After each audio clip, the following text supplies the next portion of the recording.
श्री शिवाय नमस्तुभ्यम। जय भोलेनाथ। आप सभी पर भोलेनाथ का आशीर्वाद सदा सर्वदा बना रहे। प्रिय श्रोताओं, आज हम भौम प्रदोष व्रत कथा का पाठ करने जा रहे हैं, जो भगवान शिव की महिमा और उनकी कृपा को प्राप्त करने का एक शक्तिशाली माध्यम है। भौम प्रदोष व्रत भगवान शिव को समर्पित एक विशेष व्रत है, जो कि मंगलवार की त्रयोदशी तिथि के दिन रखा जाता है। इस व्रत के माध्यम से भगवान शिव की कृपा बड़ी आसानी से प्राप्त की जा सकती है और अपने जीवन में सुख समृद्धि और शांति की कामना से इस दिन भोलेनाथ की प्रदोष काल के समय में पूजा की जाती है। प्रदोष व्रत रखने वाले सभी भक्तों को सुबह से व्रत प्रारंभ करके शाम को प्रदोष काल के समय शिवलिंग का या भगवान शिव की मूर्ति या तस्वीर का पूजन सच्चे मन से करने के बाद व्रत कथा को पढ़ना या सुनना चाहिए। कोई भी व्रत बिना कथा के अधूरा रहता है। कथा समाप्ति के बाद आरती करके भगवान को खीर का या शुद्ध सात्विक भोजन का या फिर मौसमी फलों का भोग लगाने के बाद उसी को प्रसाद रूप में ग्रहण करके अपने व्रत का पारणा करना चाहिए। क्योंकि भौम प्रदोष व्रत मंगलवार के दिन रखा जाने वाला प्रदोष व्रत है, इसलिए इस दिन बजरंग बली हनुमान जी की पूजा करके शाम के समय हनुमान चालीसा का पाठ करने से हर प्रकार के कर्ज से मुक्ति मिलती है। इस दिन मंगल देव के 21 या 108 नामों का पाठ करने से ऋण से जातकों को जल्दी छुटकारा मिल जाता है और भौम प्रदोष व्रत के पूजन से मंगल ग्रह की शांति भी हो जाती है। तो आइए अब आपको सुनाते हैं भौम प्रदोष व्रत की बड़ी ही दुर्लभ कथा। एक समय की बात है, एक नगर में एक वृद्धा रहा करती थी। उनका एक ही पुत्र था और वृद्धा हनुमान जी की बड़ी सच्ची भक्त थी। हनुमान जी पर उनकी गहरी आस्था थी। हर मंगलवार को नियम पूर्वक व्रत रखकर वह वृद्धा हनुमान जी की आराधना किया करती थी। एक बार हनुमान जी ने अपनी उस वृद्ध महिला भक्त की श्रद्धा का परीक्षण करने का विचार किया। तब हनुमान जी एक साधु का वेश धारण करके वृद्धा के घर पर गए और पुकारने लगे, है कोई हनुमान भक्त जो हमारी इच्छा पूर्ण करे? आवाज उन वृद्धा के कानों में पड़ी। पुकार सुनकर वृद्धा जल्दी से दौड़ी दौड़ी बाहर आई और साधु महाराज को देखा तो उन्हें हाथ जोड़कर प्रणाम करके बोली, आज्ञा दीजिए महाराज। हनुमान वेशधारी साधु बोले, मैं भूखा हूँ, भोजन करूंगा, आप थोड़ी जमीन लीप दो। साधु की बात सुनकर वृद्धा दुविधा में पड़ गई, इसलिए हाथ जोड़कर बोली, महाराज लीपने और मिट्टी खोदने के अलावा आप कोई दूसरी आज्ञा दीजिए, वह आज्ञा मैं अवश्य पूर्ण करूंगी। तब साधु ने 3 बार वृद्धा से प्रतिज्ञा करवाई और प्रतिज्ञा कराने के बाद कहा, जा तू अपने बेटे को बुला, मैं उसकी पीठ पर आग जलाकर भोजन पकाऊं।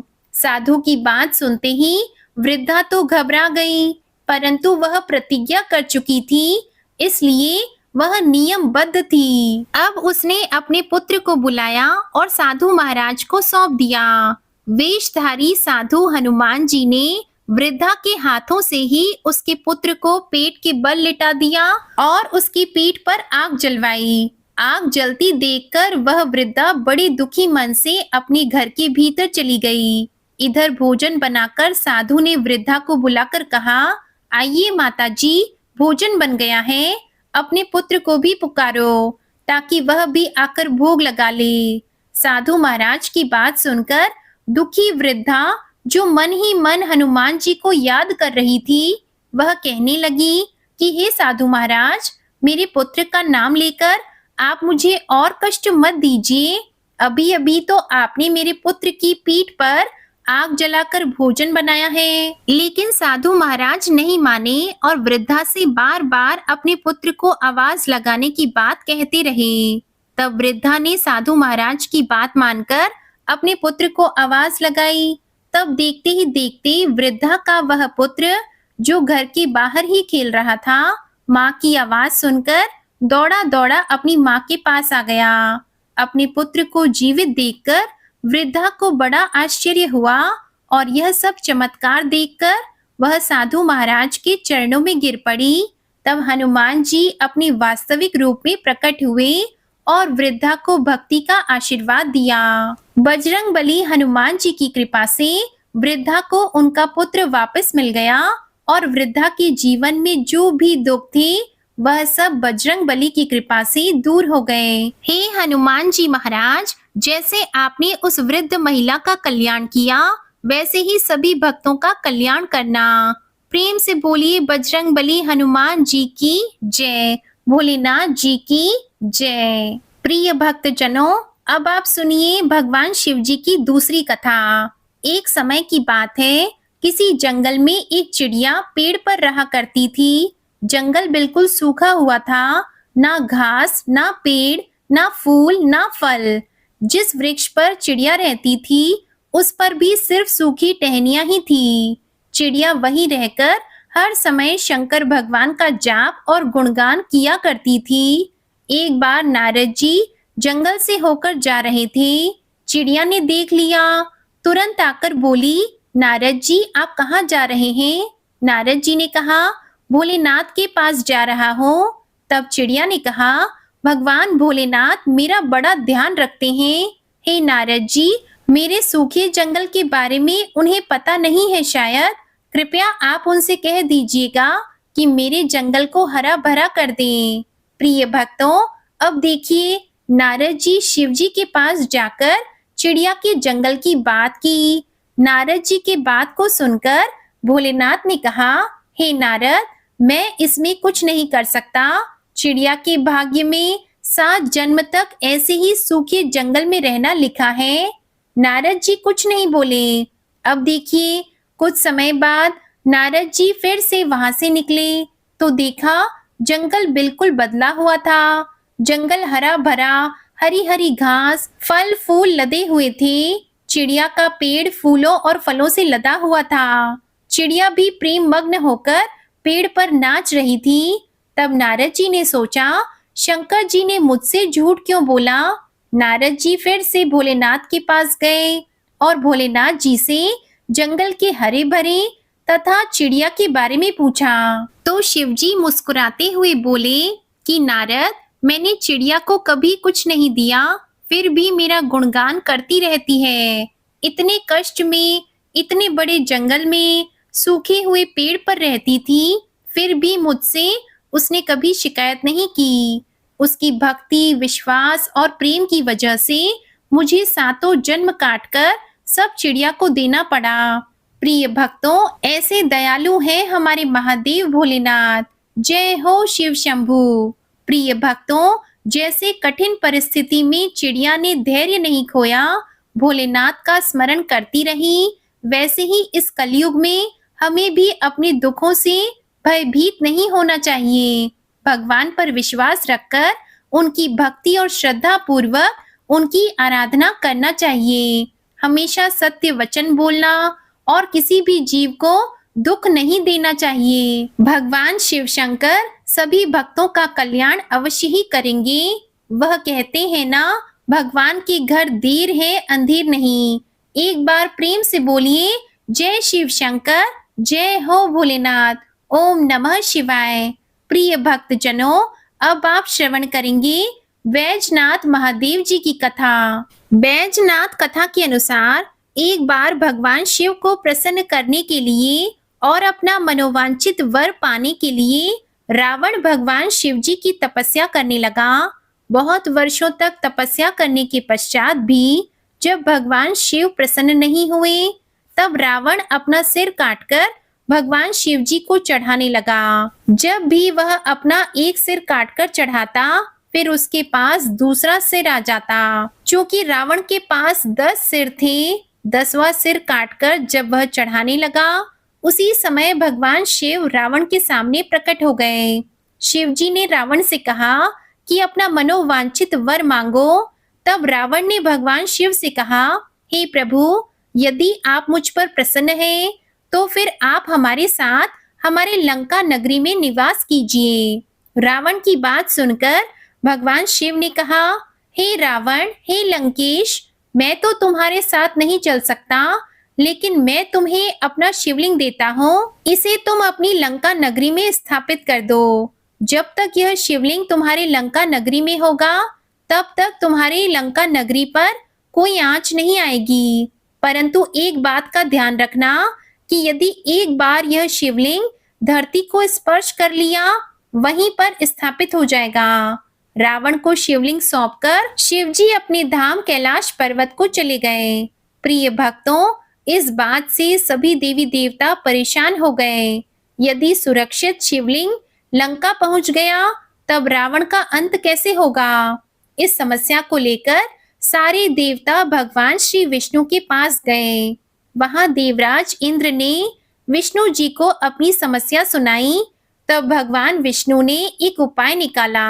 उन्होंने देवराज इंद्र से कहा कि मैं अपने सुदर्शन चक्र से सूर्य को ढक दूंगा, जिससे पूरे ब्रह्मांड में अंधेरा छा जाएगा। उसी समय श्री गणेश ग्वाले के रूप में जाकर सारा काम कर देंगे। इसके लिए आप लोग एक बार गणेश जी की आज्ञा ले लीजिए। सारे देवता गणेश जी के पास गए। भगवान विष्णु के विचारों को देवताओं ने गणेश जी के सामने रखा।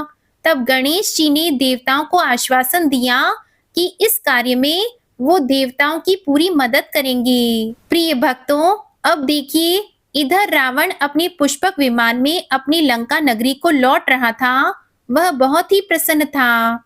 तब योजना के अनुसार भगवान विष्णु ने अपना सुदर्शन चक्र सूर्य की तरफ फेंक दिया। सुदर्शन ने पूरे सूर्य को ढक दिया, जिससे पूरे ब्रह्मांड में अंधेरा छा गया। प्रिय भक्तों, रावण का यह नियम था कि सूर्योदय और सूर्यास्त के पश्चात भगवान शिव की वह पूजा करता था। उसने अपने पुष्पक विमान को जमीन पर उतारा।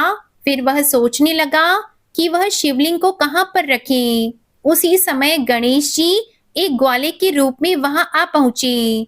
रावण ने ग्वाले से कहा, हे ग्वाले, तुम इस शिवलिंग को थोड़ी देर पकड़े रहो। हमारी संध्या पूजन का समय हो गया है। मैं पुष्प लेने के लिए जा रहा हूँ। ग्वाले ने कहा, ठीक है रावण। उस ग्वाले को शिवलिंग थमाकर पुष्प तोड़ने चला गया। रावण के जाते ही गणेश जी ने शिवलिंग को वहीं जमीन पर रख दिया और अपने धाम चले गए। जब रावण पुष्प तोड़कर अपने पुष्पक विमान के पास पहुंचा, तो उसने देखा कि शिवलिंग जमीन पर स्थापित है। रावण ने शिवलिंग को उठाने की बहुत कोशिश की। रावण से वह शिवलिंग नहीं उठा। वह वहीं पर स्थापित हो गया। निराश होकर रावण अपनी लंका नगरी वापस लौट गया। प्रिय भक्तों, अब देखिए, उसी गांव में बैजू नाम का एक ग्वाला रहता था। वह प्रतिदिन अपनी गायों को चराने के लिए जंगल जाया करता था। जंगल से जब वह लौटता, तो देखता कि सभी लोग उस शिवलिंग पर फल फूल पुष्प चढ़ाते। यह बात बैजू को बिल्कुल अच्छी नहीं लगती। वह सोचता था कि ये लोग इस शिवलिंग को बेकार ही पूजते हैं। जो लोग भूखे प्यासे होते हैं, उनको ना तो कोई खिलाता है, ना ही कुछ पिलाता है। फिर इस बेजुबान शिवलिंग पर फल फूल दूध चढ़ाने का क्या मतलब निकलता है? यह तो बैजू की अपनी सोच थी। वह अपनी लाठी से 3 लाठी प्रतिदिन शिवलिंग के ऊपर मारने लगा। जब जब वह अपनी गायों को चराकर अपने घर लौटा करता, उस शिवलिंग पर 3 लाठी जरूर मारता था। एक बार बैजू अपनी गायों को चराकर जंगल से लौट रहा था और शिवलिंग पर लाठी से मारना भूल गया। बैजू घर पहुंचा और जब वह खाने का पहला निवाला अपने मुंह में डाल ही रहा था, उसी समय उसे ध्यान आया कि आज तो वह शिवलिंग पर लाठी मारना तो भूल ही गया। बैजू ने अपनी पत्नी से कहा कि मुझे अचानक एक जरूरी काम याद आ गया है, मैं अभी आता हूँ। वह अपनी लाठी उठाता है और जंगल की तरफ चला गया। जैसे ही वह लाठी से शिवलिंग पर प्रहार करने लगा, शिवजी स्वयं प्रकट हो गए। शिवजी को देखकर बैजू हाथ जोड़कर भगवान के चरणों में लेट गया। भगवान शिव ने कहा, हे बैजू, मैं तुम्हारी सेवा भावना से बहुत प्रसन्न हूँ। तुम हमारे सच्चे भक्त हो। बैजू ने कहा, हे प्रभु, मैंने तो प्रतिदिन आपको लाठियां ही मारी हैं। मैंने कौन सी आपकी सेवा की? भगवान भोलेनाथ बोले कि तुमने हमारे लिए अपने अन्न का त्याग कर दिया, इसलिए तुम मुझे प्रिय हो। मैं तुम्हें वरदान देता हूँ कि आज से मेरा नाम तुम्हारे नाम के साथ जुड़ जाएगा। आज से यह स्थान बाबा वैजनाथ के नाम से प्रसिद्ध होगा। प्रिय भक्तों, बैजू को भगवान शिव ने सदा सदा के लिए अमर कर दिया। यही स्थान अब बैजनाथ धाम के नाम से प्रसिद्ध है। जो लोग सच्चे मन से यहाँ पर कुछ भी मांगते हैं, उनकी मनोकामनाएं अवश्य ही पूर्ण होती हैं। तो प्रेम से बोलिए जय भोलेनाथ, ओम नमः शिवाय। अब सुनिए भगवान भोलेनाथ की आरती। ओम जय शिव ओंकारा, स्वामी जय शिव ओंकारा। ब्रह्मा विष्णु सदा शिव, ब्रह्मा विष्णु सदा शिव, अर्धांगी धारा। ओम जय शिव ओंकारा। एकानन चतुरानन पंचानन राजे, स्वामी पंचानन राजे। हंसासन गरुड़ासन, हंसासन गरुड़ासन, वृषवाहन साजे। ओम जय शिव ओंकारा। दो भुज चार चतुर्भुज, दश भुज ती सोहे, स्वामी दश भुज ती सोहे। तीनों रूप निरखता, तीनों रूप निरखता, त्रिभुवन जन मोहे। ओम जय शिव ओंकारा। अक्षमाला वनमाला रुंडमाला धारी, स्वामी रुंडमाला धारी। चंदन मृग मद सोहे, चंदन मृग मद सोहे, भाले शशिधारी। ओम जय शिव ओंकारा। श्वेतांबर पीतांबर बागंबर अंगी, स्वामी बागंबर अंगी। सनकादिक गरुड़ादिक, सनकादिक गरुड़ादिक, भूतादिक संगी। ओम जय शिव ओंकारा। कर के मध्य कमंडल चक्र त्रिशूल धारी, स्वामी चक्र त्रिशूल धारी। सुखकारी दुखहारी, सुखकारी दुखहारी, जगपालनकारी। ओम जय शिव ओंकारा। ब्रह्मा विष्णु सदा शिव, जानत अविवेका, स्वामी जानत अविवेका। प्रणवाक्षर में शोभित, प्रणवाक्षर में शोभित, ये तीनों एका। ओम जय शिव ओंकारा। त्रिगुण स्वामी जी की आरती जो कोई नर गावे, स्वामी जो कोई नर गावे। कहत शिवानंद स्वामी, रटत भोलानंद स्वामी, सुख संपत्ति पावे। ओम जय शिव ओंकारा। ओम जय शिव ओंकारा, स्वामी जय शिव ओंकारा। ब्रह्मा विष्णु सदा शिव, अर्धांगी धारा। ओम जय शिव ओंकारा। ओम जय शिव ओंकारा। बोलिए भोले शंकर भगवान की जय। कथा अच्छी लगी हो तो इस वीडियो को लाइक कीजिएगा, चैनल को सब्सक्राइब कीजिएगा और कमेंट में भोलेनाथ जी की जय जरूर लिखिएगा। हर हर महादेव। ओम नमः शिवाय।